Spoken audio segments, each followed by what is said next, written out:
Hey everyone, welcome back to Ragtag Stacking. Today's video, I want to talk a little bit about some silver maple leafs and some other Canadian silver. Now, the maple leafs are probably my favorite coin to stack. And, you might say that I'm biased. I do live up in Canada. I live in Toronto. But, I do think that it's a very beautiful design. And, it is more affordable compared to some of the other coins out there. Well, especially the American Silver Eagle, the top dog of the bullion coins, the most recognizable coin in the world. That one's very, very popular as well.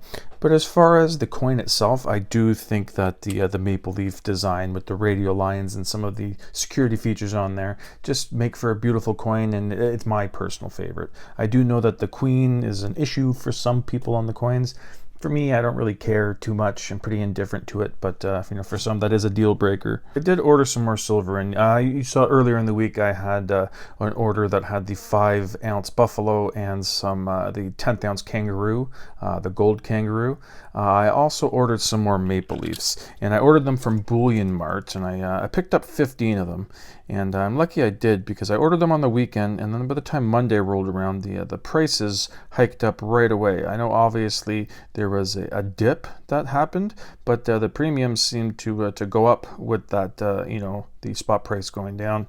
So I actually did save a bit of money buying it on the Sunday, even though I didn't take advantage of the dip that happened on the Monday, if that makes any sense, because the premiums actually changed to go with that dip on Monday.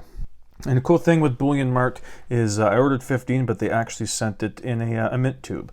So I do have some empty mint tubes that I ordered, and the goal is to fill up a monster box of these. So this is the third of the mint tubes that I have on the go, and hopefully very soon I'll get another 10 to top this one off. And I've been enjoying filling up the mint tube. And another thing with Bullion Mart, it's something that you can take advantage of. I noticed when they confirmed my order, it said that if you sent them like an unboxing video on your social media, that they would give you $10 off your next purchase. And it's not like they're just going after people with YouTube channels, because this order was sent from my personal account. So, they had no idea that I have anything like this.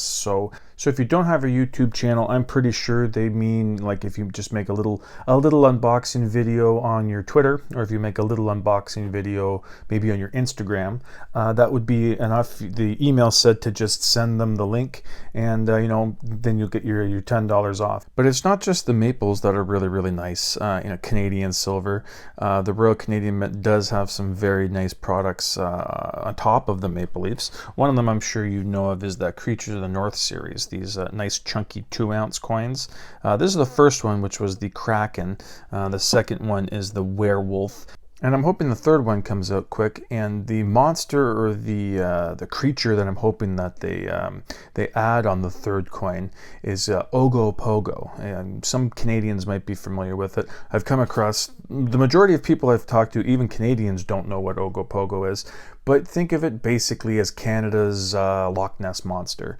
It's in the Okanagan Valley, which is in British Columbia, and they're saying that, there's this mythical monster that lives in the water, kind of like the Loch Ness Monster, and it's called Ogopogo.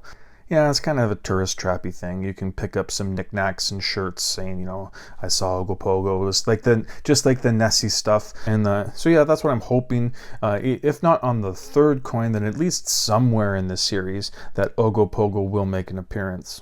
And then these reverse proof maples, they are awesome. They are, a bit more expensive than just a regular investment grade bullion. And as you can see on this one, there's a bit of a milk spotting coming up on the bottom of the maple leaf there. Because like you can see, this one is from 2016, and the mint shield that the Royal Canadian Mint came up with was not introduced until 2018. So with the maple leafs, I'm going to try my hardest to just go with 2018 and older, or newer, sorry, unless I can get a really, really good deal on random year maple leafs, and the price and the discount might counteract the potential of getting a pre-2018 that's milk spotted up. These have quite a big premium tacked onto them, so I don't really consider these a stackable coin. I have 4 of them, and you know, if I come across one for a good price, I'll pick it up. But there is pretty much only one that I want to get a specific privy of. The privy is the little thing that's in the corner they always have. This is the World War I tank. I have one that is a growling cougar. That's this one here, and this one's even more milk spotted, so I didn't want to leave that in the display. But the only privy mark that I actually want to get on that I have on the bucket list is the Bigfoot one. That's the one that I want to see, and I'm not going to be paying over $100 for the 1 ounce Bigfoot coin. But if I do see it for a lower price, and I don't know, if I'm in the mood to pick it up and the budget is still full, then maybe I might splurge a little bit and get that Bigfoot reverse privy. But I'm happy with the 4 that I have. Like I said, they are quite expensive compared to the regular stuff. So yeah, I'm not looking to stack you know, tubes and tubes of the reverse proof, because just the premiums on top of it would be ridiculous. And I'm happy with just filling the tubes of the Maple Leafs. We do have junk silver up here as well, just like down in the States. Obviously, it's going to be different. There are some differences with it. One of them is the percentage of silver.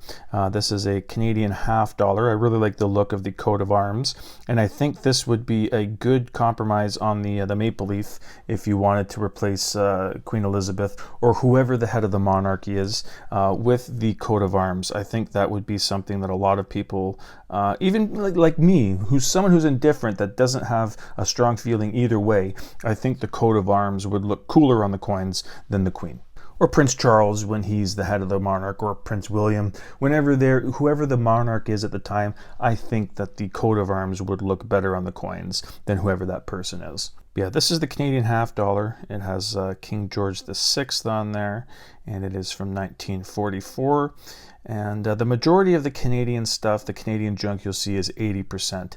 There are some that are 50%. There are some that are 92.5%. Anything that's pre-1920 has that higher content, the sterling silver content. But for the majority of the stuff that you're going to be seeing, it is 80%. And I do really, really love stacking Canadian silver dollars. It's one of my favorite things to stack. But I also like the $half size as well. So yeah, the slight differences in the Canadian junk to the US junk is the percentage. Like I said, the majority you're seeing up in Canada is 80%, while down in the States it's 90%. Up in Canada, the coinage stopped having that silver amount in it in 1967. Down in the States, it's 1964. From 64 and later, you'll be seeing that 90% coinage. And I mentioned briefly about the 92.5% from pre-1920. We do have some sterling silver coins that are these Olympic coins. I don't have any from Calgary 1988, but I do have some from the 1976 Montreal games. The capsule's a little bit dirty, but I do like the look of the coin. This one is the $10 one. They came in 2 different sizes. So this one's from 1974, and this coin series was 28 coins in total, released from 1973 until 1976, the year of the games.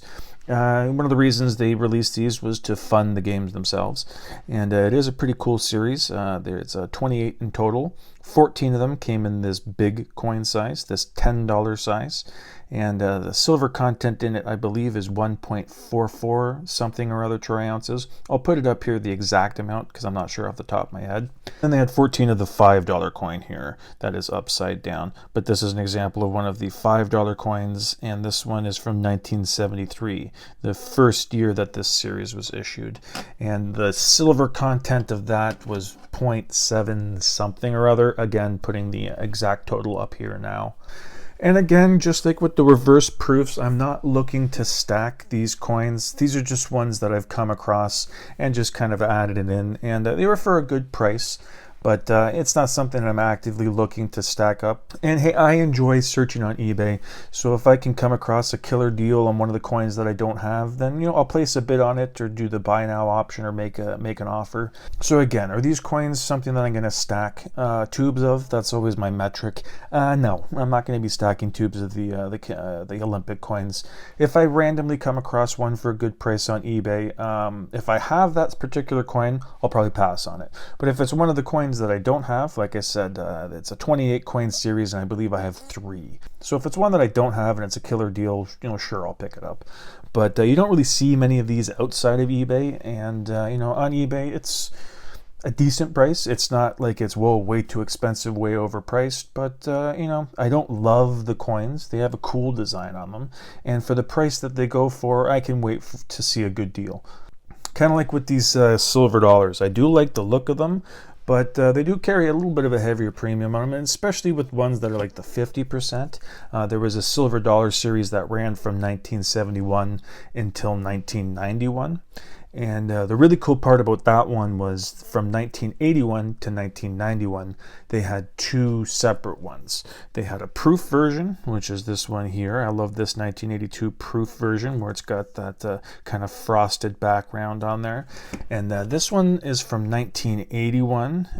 This is just the regular one. It doesn't have the frosting on it. It's just the regular old BU version. So from 81 to 91, they had both of the versions, just the regular non-proof and the proof. And from 71 until 80, it was just the regular kind. But like I said, that series ran from 71 until 91. And then this one here ran from 92 until 2002.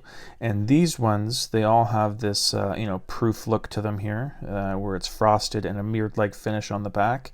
But these are 92.5%, just like those Olympic coins, and just like the pre-1920.